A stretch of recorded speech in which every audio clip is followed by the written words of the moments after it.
ก็ขอสบายดีในยามเช้าเนาะเป็นเวลาที่ว่า 6 โมงฟังสึกรถว่ามื้อนี้เจ้าถิ่นเพิ่นพาไปอยากมองที่เพิ่นวางไว้กลางคืนนี่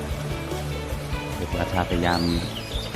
ตอนดึกประมาณ 10-12 โมงถ้าไปเที่ยงบอนอยู่น่าจะได้หลายกว่านี้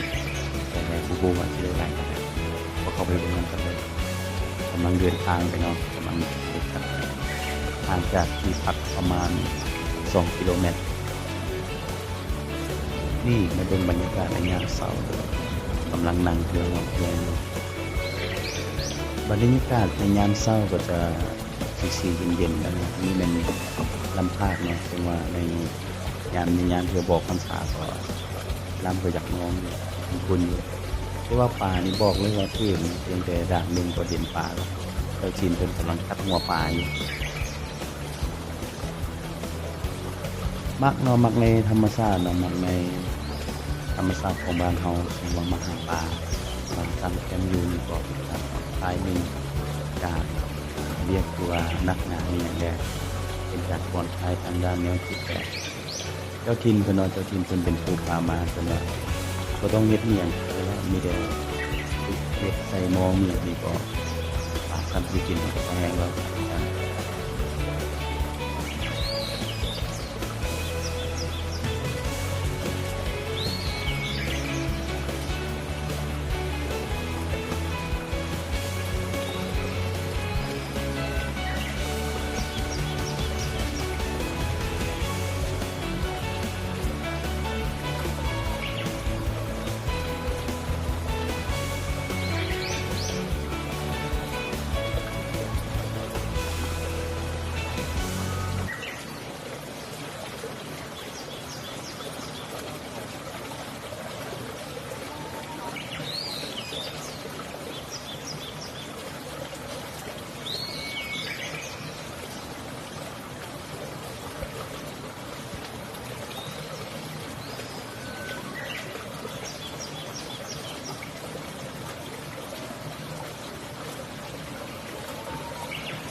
ของแท้เลยนะ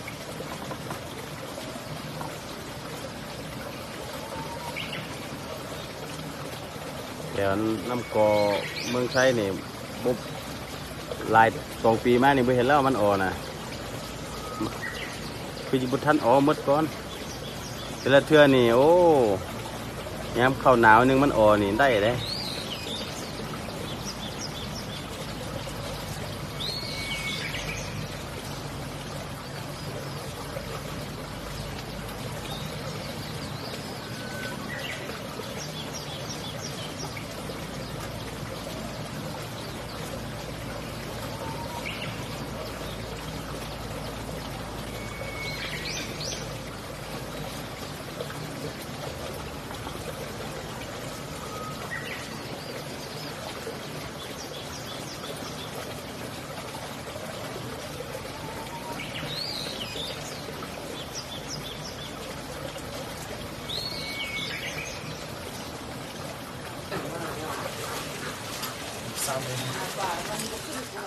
ว่าอันสติตาหางแม่